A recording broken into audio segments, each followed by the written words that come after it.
السلام عليكم ورحمة الله وبركاته. بسم الله الرحمن الرحيم. الحمد لله رب العالمين، وصلى الله على سيدنا محمد وعلى آله وأصحابه أجمعين. Inshallah, you're all well and ready for another lesson on the series of the stories of the prophets, Al-Anbiya wal-Mursaleen, those whom Allah subhanahu wa ta'ala has sent to guide humanity, to bring them out of darkness back into the light, from disbelief back into faith, belief, and Iman. And that is indeed the reason why we go through these great stories, these great lessons, to take heed and reminder and see what were the struggles that these prophets went through? How did they persevere? What were the sacrifices that they made? And by doing that, by understanding, then we can extract those lessons for our lives today. So, in our last lesson, we looked at the story of the Prophet Hud, alayhi salam, and in the story of Prophet Hud, we found out that the people there who had ended up worshipping idols ended up being destroyed after they continuously rejected the message of Sayyidina Hud by a great wind, hurricane that had totally destroyed them, their villages, and their houses. And we also discovered that the people that Hud alayhi salam was sent to were known as the people of Ad. As for what happened after Hud and the people of Ad, there came another people, and they were the people known as Thamud, Qawm Thamud. And Allah sends to Qawm Thamud a different prophet, and that is the Prophet Saleh. He's actually a person who grew up amongst them, and his father was actually quite proud of him.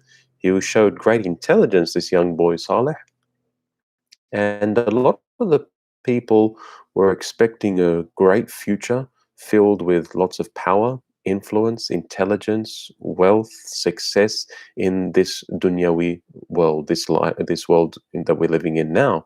But Allah had already planned something else for this young man, Saleh. So that's where we're headed today, inshallah. We'll see what happened with the people of Thamud. Now, the people of Thamud, having come after the time of Ad, they were considered the heirs. The heirs, that is, the followers, the inheritors, those that come after, and they existed in that time, and some would say that they were around about the same area that the Qawm of Ad were living in. The land of Thamud was filled with great green pastures. It was very, very rich and fertile. There were so many running rivers, so many springs. And in fact, there's a lot of parts in the world where there's been a lot of change in the environment. Some people might say, well, that's a natural change. Whilst when we reflect upon the stories here of the prophets, it's actually, in some situations, a result of people turning away from Allah. So the people of Thamud were the same as the people of Ad in terms of their culture and crops. So they would go out and they would work with the land, and they would also have their livestock, which they would tend to. They had a huge number of gardens as well, orchards and gardens filled with great vegetation. They also, like the people of Ad before them, were very intelligent, had a lot of skill. And in fact, one of our teachers, when talking about the people of past civilizations, actually said that he believes that the technology that we have today has not yet reached what technology had actually advanced to in previous civilizations. And this is only a little bit of what previous peoples had arrived at. And in fact, when we understand that, it humbles us. A lot of us today think, well, what we've achieved as a human race, no one else has achieved whatsoever. Well, if we look to the great structures that are there in the wonders of the world today, the pyramids and the Sphinx, some of these great wonders, we tend to think, well, how did they build that? How did they get all the raw material to be able to put it together so huge, so large, The architecture, the design is so precise, so mathematical. The alignments with regard to the shining of the light of the sun at a particular day within some of these structures and buildings around the world in these traditional old societies is absolutely magnificent. The inner chambers and the roads within the internal parts of the pyramids in Egypt is mathematical and is filled with patterns and passages. So there was definitely a great knowledge and skill amongst the people of the past. It's not just something that human beings seem to have in the 21st century. So likewise, the people of Thamud were skillful and were intelligent, and Allah had given them this gift. So they ended up carving these beautiful and spacious houses out of mountains. Imagine that. I mean, the extent that we do, we might just take the earth and the stone from mountains and build our houses with it. But these were people who used the mountains themselves to be the project where they would actually carve it out and make their spacious, beautiful, spectacular houses there. Now, talking about real estate, now that is definitely real estate.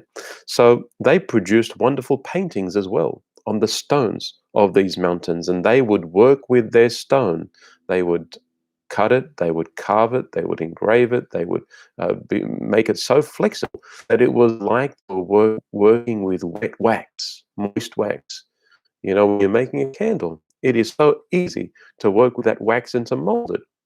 Well, they would do the same with rock, with stone, and mountains. So they were skillful, they were intelligent people.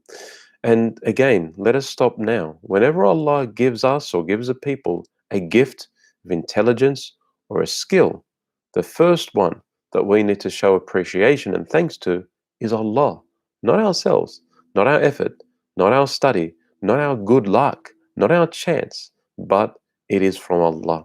So when visitors would come to the area of Thamud, then they would see these huge palaces that had been carved into the mountains. And you can actually see remnants of these carvings of their houses into the mountains in different parts of the Arabian Peninsula.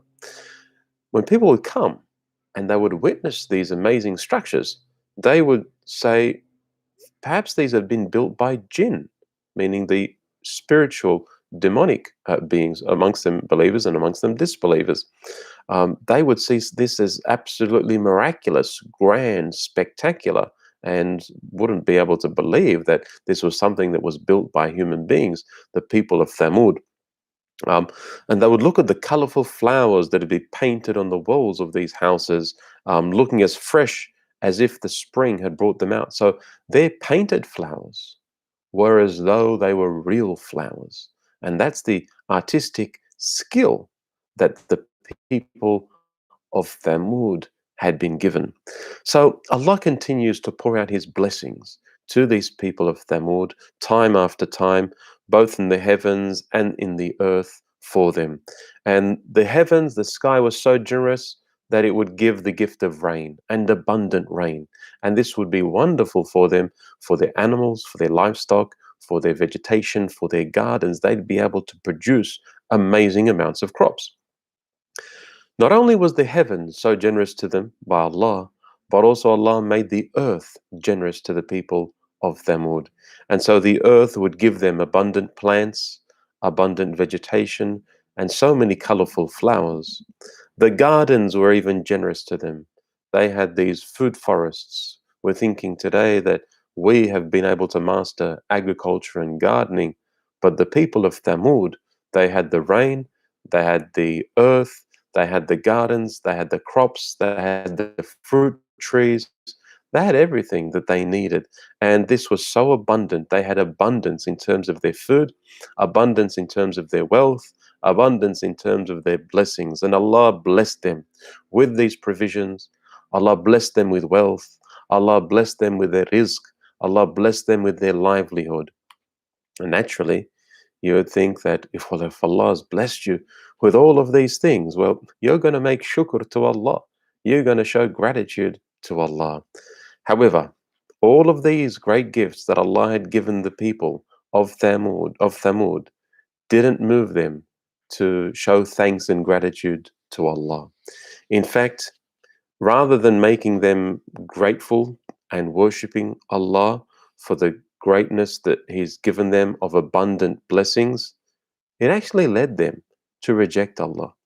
All these gifts led them to behave in an unjust, in an immoral, in a bad way. They ended up forgetting about Allah, and they celebrated and showed happiness in what they had been given. So essentially, they had lost the plot. They had changed direction. They had forgotten about their true purpose in life.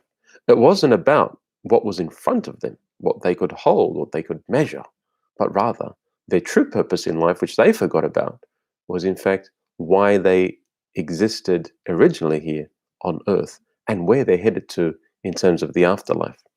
So they would say, when they saw all this power, all of these great mountains that they were able to carve or their houses and their palaces in, they'd say, who's stronger than us? And what they're trying to say is, we're the strongest on earth. So they say, who's stronger than us? And they lived as if they believed that death would never enter their palaces and their gardens. Because their gardens were so beautiful, they didn't ever believe that their gardens would be destroyed. Because their palaces were so grand and majestic, they never felt that their palaces are going to be destroyed or harmed or brought down. They thought that they're going to be there forever. They thought that their crops are going to be there forever. They thought that their animals are going to be there forever. And it's a reminder as well for every human being that nothing is going to be here forever. We're not going to be here forever. Anything that you own, either you're going to leave or it's going to leave. And anyone that you have, either you'll leave first or they will leave first. Nothing remains. Nothing is going to be stable and there forever. But the people of Thamud, they forgot about this.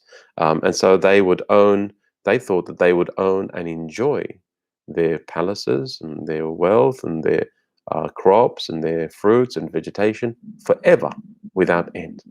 And of course, they were wrong because everything comes to an end. The people of Ad before them, whom Allah sent to them Prophet Hud, they came to an end. The people of Noah, they came to an end. The people of Idris, they came to an end.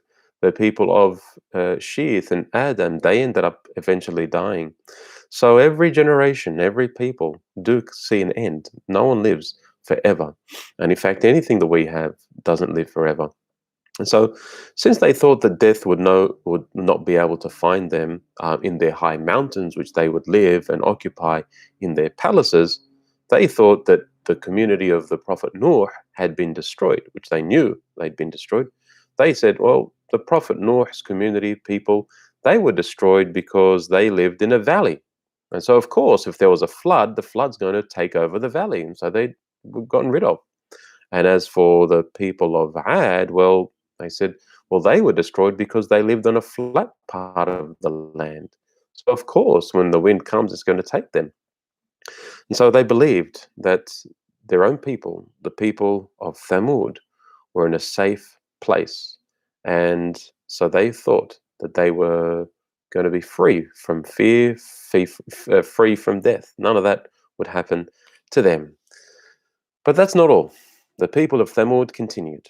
They continued in their diverting away from the proper path, and they left the path of thankfulness and shukr and sabr, gratitude, and perseverance, patience, are like two wings of the bird for a believer, for a mu'min. So we must have both of those. So from the stones that they carved out of the mountains, they ended up making idols, and they started to worship those idols, just like the community of the Prophet Noah and the Prophet Ad, his community, had done. So, since Allah had made them experts in working with the stones, their ignorance had led them to become slaves of stones. In fact, they were the masters of stones. They were the ones that were carving these stones. They were engraving these stones. But they ended up being servants and slaves to these stones, which they themselves were fashioning and forming. So Allah had raised them up and provided them with good things, the people of Thamud, but they lowered themselves and they dishonored themselves. If Allah has honored you as a human being, don't go down. Don't lower yourself down. Allah has ennobled you. Allah has given you sharaf, izzah, glory. And so take that, own it, work with it, and recognize that it is a gift that has been given to you by your Creator, by Allah. That's what Allah wants of us. And that's the lesson that we begin to learn about during the time and the story of the people of Thamud. But they didn't take heed of that. They didn't think about that. Allah does not wrong the people at all, but indeed it's the people that wrong themselves. So it's not Allah's fault. It's not anyone else's fault. It's the people's fault themselves because they had the signs, they had all the gifts and the blessings, but they chose to use it in the wrong way. And so the very stones that they carved with their own hands, these stones couldn't hear them, these stones couldn't answer them. They begin to lower themselves before them, and they fall down in prostration and worship before these stones. Of course, this was not the right way to go about things. They refused to worship Allah, and so Allah brought down their pride. And the time comes now for Allah to send them a reminder. Allah doesn't punish them. Allah sends them a reminder. And the reminder that Allah sends the people of Thamud is a messenger. This messenger is one who has been sent by Allah, just like He sent one before in the form of Nuh, in the form of Hud, and now He sends to the people of Thamud. Allah doesn't like corruption on earth, and in order to get rid of corruption, He's going to send a reminder to be able to move it to the side, to bring people to the right path, and to re-establish true Islam. And so there was a man amongst the people of Thamud, and this man's name was Saleh. He was someone who was born into a noble and respectable household amongst the people of Thamud. He grew up, he was very smart, he was intelligent, and he had lots and lots of virtue. People respected him. He was a kind, he was a generous man. And he was one of those sensible young people that when others would look at him, they would say, "This young man, this is Saleh. We know him. This is Saleh." And they would love seeing Saleh, and they would celebrate the time when they would be with this young man Saleh. And the people of Thamud would have great hopes for this young man. They would think that one day he's going to be one of their noblest men. One day he's going to be one of our wealthiest people. And one day he's going to have this huge castle carved in the mountains. He's going to have these great gardens, so much abundant wealth. They were the hopes of the people of Thamud for this young, noble, honorable, intelligent, wise man, Saleh. Even this father of Saleh thought that his son would get great intelligence, great knowledge, great wealth, and that he would stand out amongst the people. And so he thought that his young son, when he eventually grows up, is going to ride on a fine horse and he's going to be followed by so many servants, respected and followed by many. When people would greet him, they would say, "This is the son of so and so." And in a sense, his father, the father of Saleh, was taking pride through his son. And so his father was actually quite happy. And he would just imagine this future that was waiting for his son Saleh. And he was just waiting for the day when people would say that the richest and the most fortunate of people amongst Thamud was the son of, of him, which was Saleh. But the will of Allah was something different. Human beings plan, human beings have hopes, you have desires. But Allah is the one that plans, and His plan is the one that eventually is going to be taking place, not that of human beings. So Allah wanted to honor Saleh not with great wealth, not with great power, not with huge gardens and palaces and carvings, palaces in mountains, but the way that Allah chose to honor Saleh was through prophethood. He wanted Saleh to become a prophet and to bring him to his people, take them out of the darkness to the light, out of disbelief to belief in Allah. And so there's no honor, there is no nobility that is greater than prophethood. And so the time for Saleh came for him to proclaim the call, to deliver the message to his people. And so when that day came, Saleh stands amongst his people and he prepares himself to say to all of those who were there amongst him, with the loudest voice that he could bring, he says to them, as Allah tells us in the Quran, O my people, and he calls them my people, even though they were disbelievers in Allah. He says, O my people, worship Allah. You have no God except Him. That was the reality that Saleh mentioned. And so the people who are rich, powerful, wealthy, they were busy. They were busy playing. They were busy amusing themselves. They were busy wasting time, eating, drinking, and they continued worshipping their idols. And they did not listen to the call of Prophet Saleh. In fact, not only did they not listen to the call of Prophet Saleh, but they didn't like his message. The wealthy people of Thamud became very angry, and so they started to call out, referring to Saleh, who's this? They started to question who this man was. Who's this? And so the servants of these wealthy people said, well, that's Saleh. And so these wealthy men asked, well, what does he say? And so the servant said, well, he says, worship Allah. You've got no God but him. That's all he wanted from people. Didn't want anything else from them. And he says that Allah will raise you up after you die, and he's going to bring you to account for your deeds, your good and your bad. And what else does he say? Well, the servant said, well, Saleh says, I'm Allah's messenger, and he sent me to my people, and you're my people.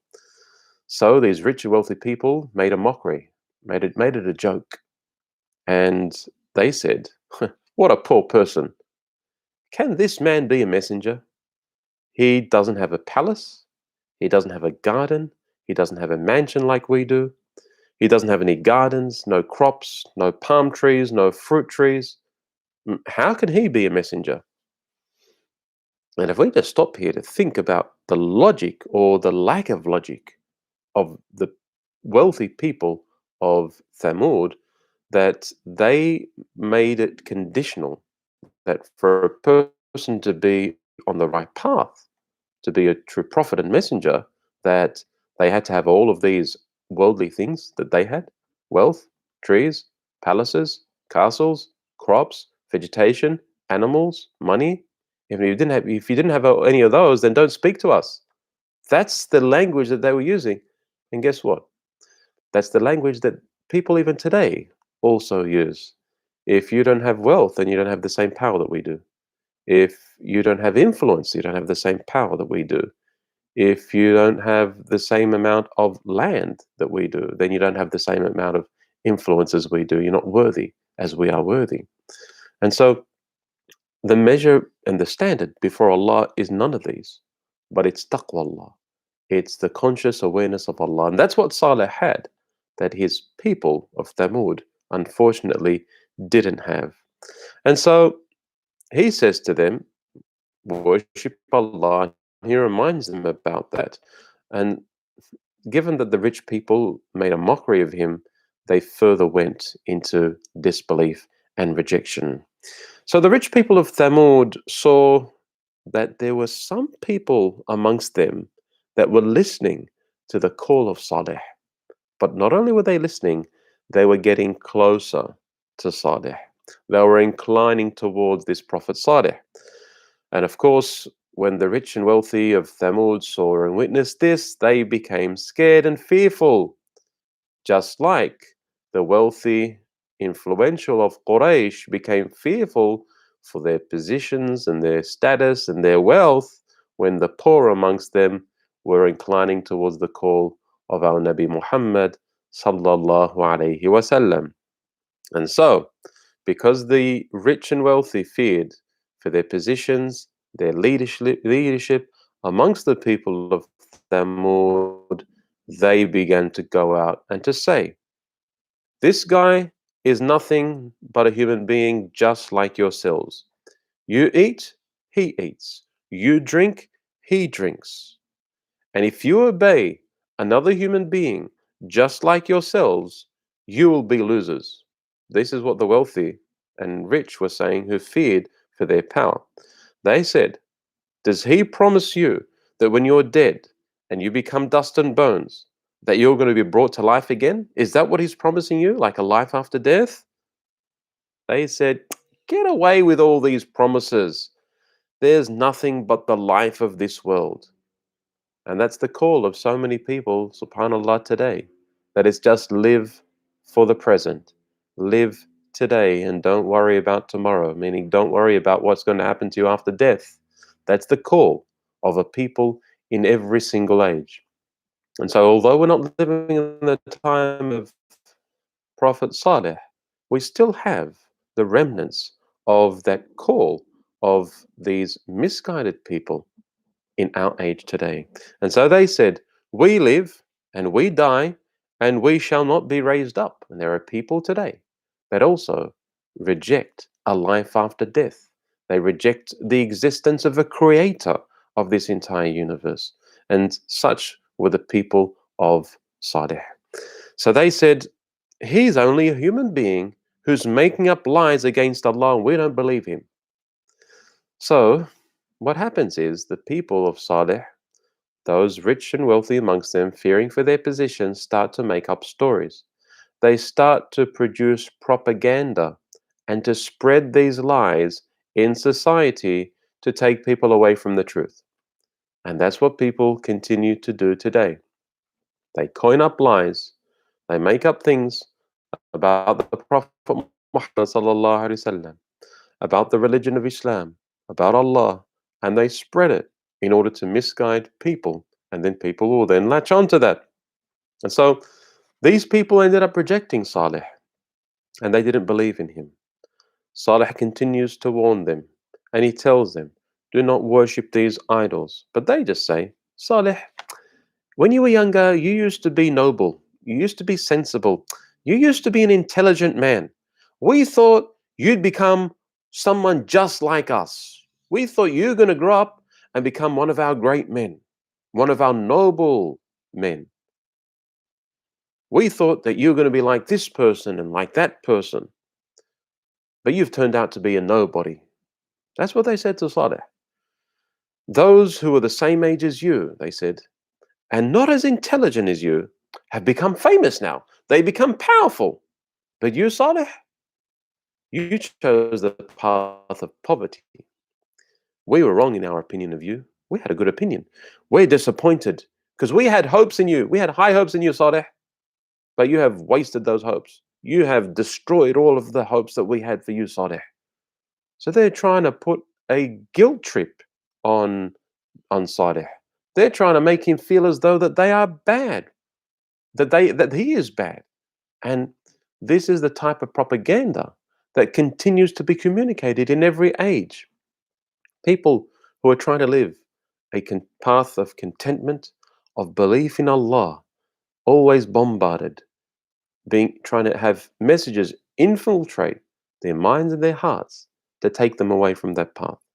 And so they say to Saleh, "Your poor father, he had high hopes for you as well. He was waiting for the day where people would respect you, where people would say you're the son of so and so. And your poor mother, she exercised all these efforts on you, and they've all been wasted." So Salah hears all of this, and it was sad for his people. He was sad for his people because they didn't take heed of his call. And so whenever Saleh would pass by them, he would say to them, "May Allah show mercy," or they would say to him when they would see him, "May Allah have mercy upon your father. his son is wasted. And so they assumed, they showed as if they had some type of belief in Allah, but indeed they didn't. So Saleh would continue to advise them. He kept on advising his people and calling them to Allah with hikmah, with wisdom, with kindness. So he says to them, my brothers. So he calls them my people, he calls them my brothers, even though they rejected him, even though they disbelieved in Allah and in his message, and they made mockery in him, he still attributed them as being my brothers, my people. He says, do you think you're going to be here forever? He's trying to teach them a lesson now. Do you think that you're going to live in these houses forever? He says, do you think that you're going to remain in these gardens forever? Do you think you're going to see these rivers all the time? Do you think that you're going to eat from these crops forever? Do you think you're going to pick the fruits of these trees forever? Do you think you're always going to carve stone from these mountains for your palaces? No. He says this will never be, meaning this will never continue forever and ever and ever. There's going to come a day, my people, when all this is going to come to an end. So he says, why did your fathers die, oh my brothers? They too had palaces. They had gardens. They had springs. They used to carve houses out of the mountains. None of that helped them. None of that protected them. He's trying to show them that people before them, previous generations, they were given same wealth as you, same intelligence as you, same power as you, but they died. They didn't stay around forever. You can't see them and they can't see you. Saleh says to them, the angel of death came to them. He found a way to reach them. And like the angel of death came to them, he'll come to you and you're going to die. And once you die, Allah will raise you up again and he'll question you about each one of these blessings that he has given you. Saleh says to them, my brothers, my people, why are you turning away from me? What is it that you're scared of? If you accept my message, your wealth is not going to decrease. I'm not asking you for anything. I'm not here to take away your wealth. All I'm doing is advising you from the messages of my Lord, from Allah. He says to them, my brothers, why don't you obey me? I'm an advisor to you. Why do you obey those who oppress people, who are unjust to people? And the people couldn't come to believe in Saleh after all of this. They couldn't think of any answer because Saleh was so rational and logical.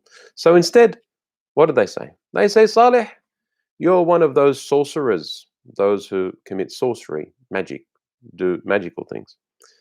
They say to him, Saleh, we're human beings, you're human beings, we're the same. So, in order for us to believe whether you've got the truth or not, bring us a sign. Show us a sign, meaning a miracle. And there's no prophet that Allah sends except that Allah sends that prophet a sign. Allah sends Prophet Hud the miracle of showing Jannah in a river.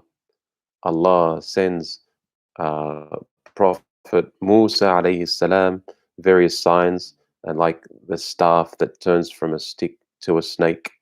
Allah sends the Prophet Isa sign of healing the sick and the lepers and bringing life to the dead by the permission of Allah. So all prophets are given these signs, these miracles, and the mu'jiza is defined as that which incapacitates human beings in order to allow them to realize that the one who is performing this is indeed from Allah. So they asked for a sign from Saleh. So Saleh says to them, tell me, what sort of sign are you after? What do you want me to bring you? And this is the extent that they went to. They said, if you're speaking the truth, O Saleh, the sign that we want, and they begin to devise a custom-made sign that they want. It's like a sign on demand, a miracle on demand. This is the extent of mockery that they had. They said, the sign that we want, O Saleh, is, see that mountain over there? Yeah. They say to him, we want you to bring from that mountain a camel that's pregnant, ready to give birth. And of course, they knew because they had animals and camels and livestock, they knew that camels would only be able to be born from other camels. You can't get camels from wood or rocks. Camels come from camels. They knew very well, they were intelligent, that camels don't grow from the ground. They also knew that camels don't get produced from rock and stone. And so they were certain that this would be something that Saleh would fail miserably at. This is their intelligence, you see. They knew that Saleh was going to lose this battle. He'd be unable to produce a camel, a female camel that's pregnant from this mountain in front of them. They knew he wouldn't be able to do that. And so they realized that he's going to lose. They will win. He'll follow their ways, and they will once again come out on top in society amongst the people of Thamud. What does Saleh do? Does Saleh say, "That's impossible. How on earth am I supposed to do that? I'm going to lose. This is not possible whatsoever." No. Saleh is a person of great iman and faith in Allah. He knows that Allah is qadirun ala kulli shay. Allah says kun fayakun. Allah says be, and it is. Allah is powerful over all things. You see, if Saleh relied on his own power, yes, he would have failed. Yes, the people would have won. Yes, he would have been made a mockery. Yes, he would have had to go and follow their ways. But Saleh did not rely on his individual power. When times get tough, when challenges begin to be magnified in front of us in terms of testing our faith in our life, worst thing for us to do is to rely on our own power. Because guess what? Allah reminds us, La hawla wa la quwwata illa billah. There's no power, there's no strength, there is no might except in Allah. And so the moment we rely on our own power is the moment that we lose. But the instant that we recognize Qudratullah, the power of Allah, then that's the moment that we win. So Saleh alayhi salam makes dua to Allah. He prays to Allah, he calls on Allah. All that the people had asked for was done in an instant. The prayer of Saleh was answered, and a pregnant camel comes out of that mountain in front of them and gives birth to a baby camel in front of the people of Thamud. That was not what they expected. The people were absolutely confused. They were bewildered.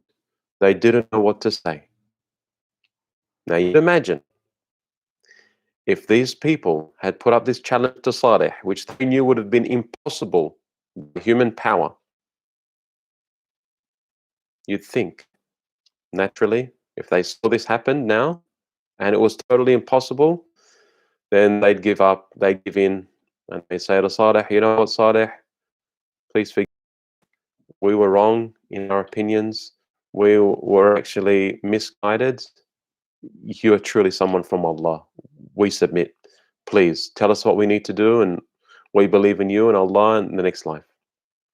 You'd think that that would be the normal response. Was it? No. Unfortunately, it wasn't. Not one of the people believed, save one. Only one believed. So we could say all of the people except one actually rejected the message, rejected the miracle. It's one thing to reject a message of a prophet, but when that prophet comes with a sign and a miracle from Allah, then it becomes even more severe if you reject that prophet. And this is what is happening to the people of Thamud. They're just digging themselves deeper and deeper into misery and destruction. So Saleh calls to his people and he says, this is the camel from Allah. It is a sign of Allah. It is a miracle of Allah. You people asked for this, and here it is. Allah created it for you by His power. You see, He could have said, I did this for you. I called upon Allah, and I'm the one. Were it not for me, it would not have been produced. But He doesn't say any of that. He says, you asked for it, and Allah created for it by His power, and that's it. He withdraws Himself from the equation. And this is a sign of the humility of Prophet Saleh alayhi salam. And this should be a reminder for us as well. How many times have you made dua for something to happen in your life?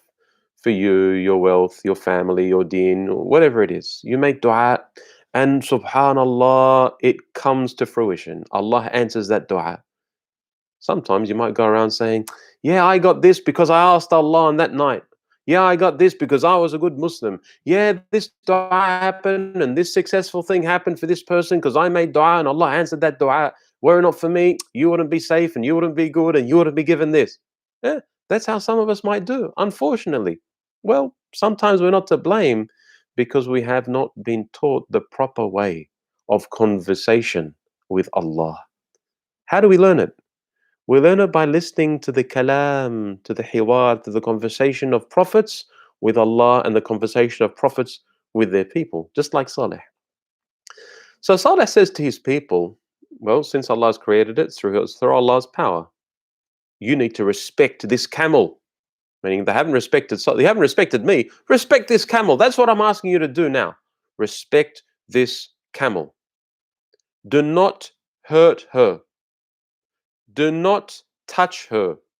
And if you hurt this camel, Saleh says to them, you will be hit by severe punishment.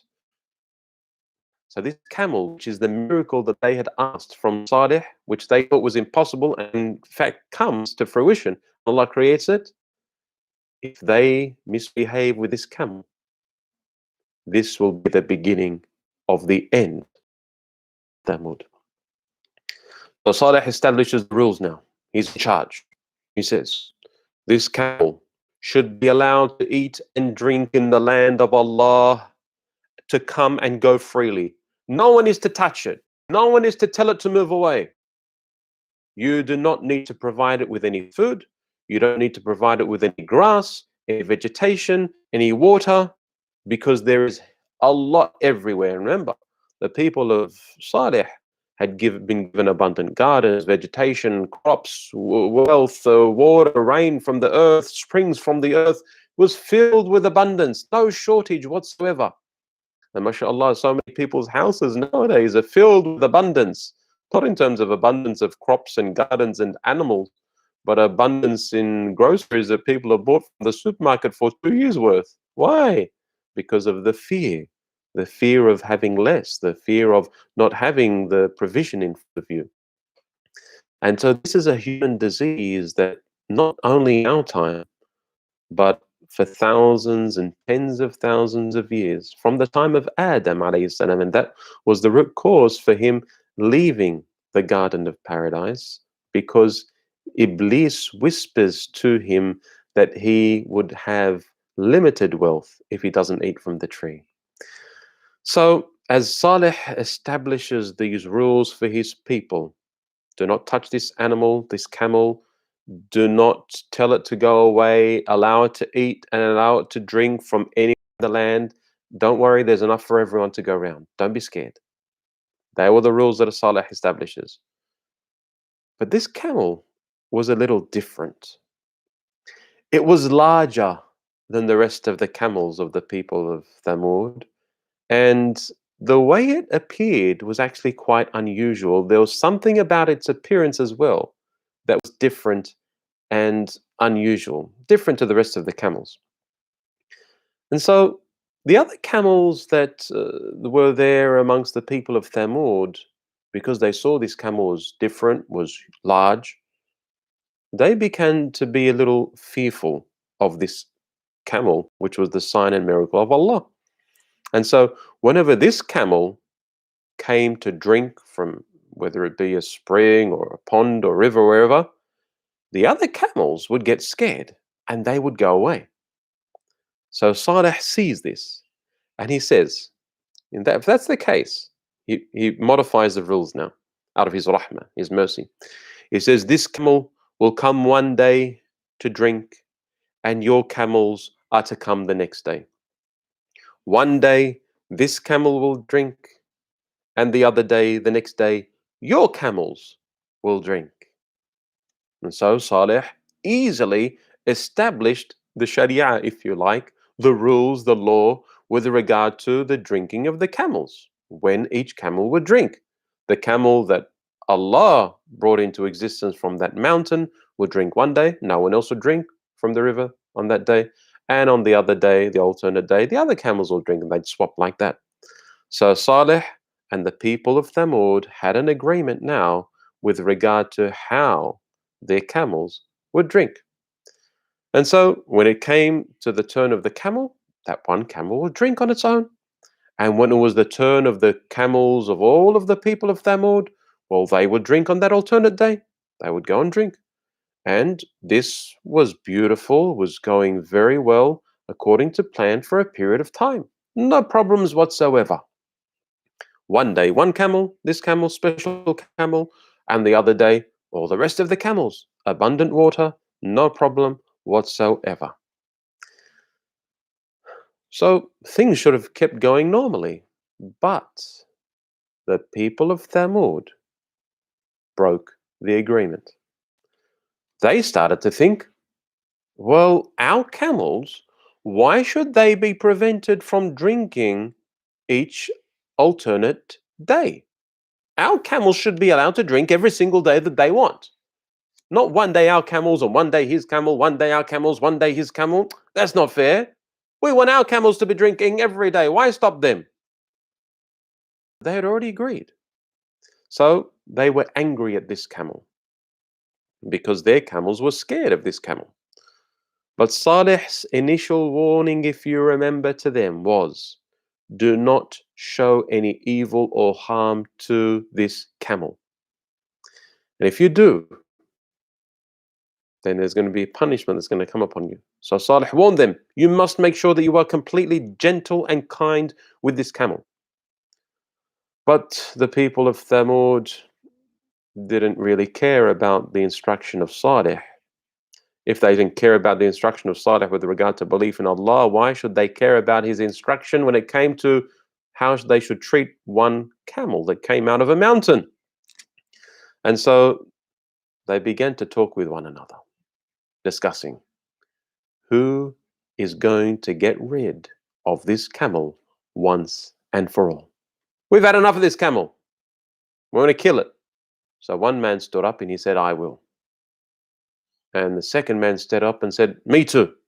So both of these men began to plan how they're going to kill this camel. This is the camel which was the miracle of Allah, that Allah produced and created from a dry mountain. So the two men go out, they begin to position themselves in a place at a distance from that camel where it wouldn't be able to detect, in order to prepare to get rid of that camel. And so when that camel started to approach nearer, then they began, one of them shoots his arrow and strikes the camel, and the other one comes and completely kills the camel. And so they finish this she camel, this mother camel, completely and gotten rid of her. La ilaha illallah. Prophet Saleh alayhi salam hears, discovers, learns about what they have done to this camel. He learns that they have killed the camel. It makes him very, very sad, very upset, and very angry.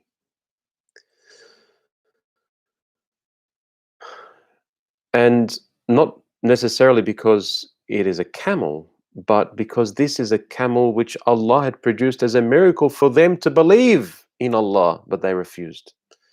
Saleh was so upset.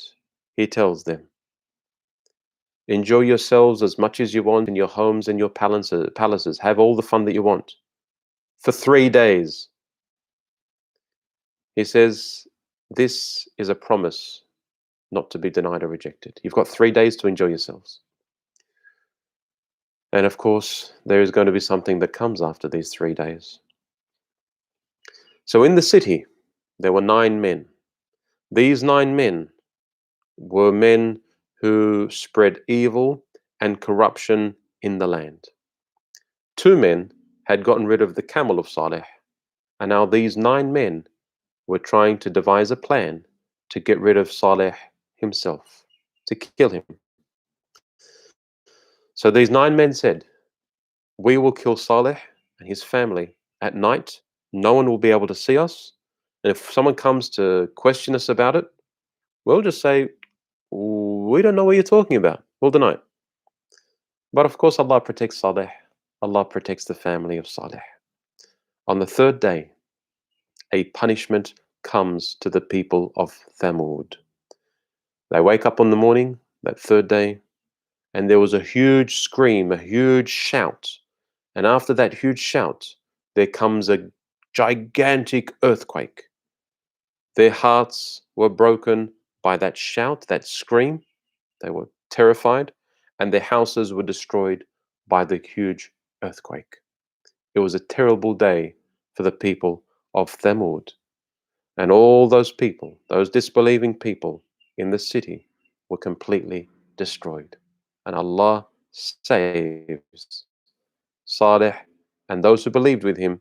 They leave the city, and of course, there's nothing that they could have done if they stayed there. And so Saleh, as he leaves, he looks sadly at the remains, what remains of the structures, of the buildings, of the palaces of the people of Thamud and their bodies. He sees them dead, destroyed. And so, with great sadness, he says, "Oh, my people." He still calls them, "Oh, my people," even though they reject it. He says, "I conveyed the message of Allah to you. I advised you with sincerity, but you don't love sincere advisors. What can I do for you?" And today, in the place where Thamud used to live, all there remains is empty castles and wells that they had no longer been able to use because they were destroyed. It's just deserted villages, remnants of architecture for civilizations to see what happened to them after they rejected Allah. And such was the story of the people of Thamud, the people whom the Prophet Saleh alayhi salam was sent. They asked for a miracle, and the miracle that they asked for was a pregnant camel to be produced from the mountain. They thought it was impossible, but Saleh turns to Allah and it becomes possible. They don't obey the instructions that Saleh gives them with regard to the camel and the drinking. They eventually destroyed. And such was the lesson, such was the story of the people of Saleh, the people of Thamud. And we ask Allah Azza wa Jal to make it easy for us to listen to the lessons, to take heed of the stories of these great prophets of Allah, and allow us to not fall into the same traps that his people fell in being deceived and misdirected by the great wealth that they have, by the great crops that they have, by the great power that they have. That's not what it's all about, but rather it's about our belief in Allah Azza wa Jal. If anyone's got any questions or comments, feel free to put them in on your comments section. But before we finish, a reminder that next week, inshallah, we're going to have a Kahoot quiz session, an online interactive quiz for everyone. So that's going to be based on the stories of the prophets that we've taken so far for you to be able to get it in front of your screens. And you're going to have choices of questions and answers, inshallah, and will allow people to go in and log into their Kahoot quiz. If you're a family, you can do it together, and you can compete against other families and other friends, inshallah, wherever they might be in the world. And we'll see if we can prepare a prize, inshallah, I will have to limit that prize though for those that are actually in Australia, just so that we can get that posted out to you. So that will be for next lesson, inshallah, a Kahoot quiz. If you don't already know what Kahoot is, you can just go to Kahoot on the web and you can download the app, and you can be ready, inshallah, for next week to put in the code that we'll give you so you can access that online quiz. So I want you to tell your friends, your family, and those that you know that may benefit, inshallah, from the stories of the prophets so that they can prepare themselves for a quiz. It'll be nice, it'll be fun, it'll be dynamic, and hopefully a way for us to re-solidify, revise, review the knowledge that we've taken up until today. Looking forward to it, inshallah. Until our next lesson, Assalamu alaikum wa rahmatullahi wa barakatuh.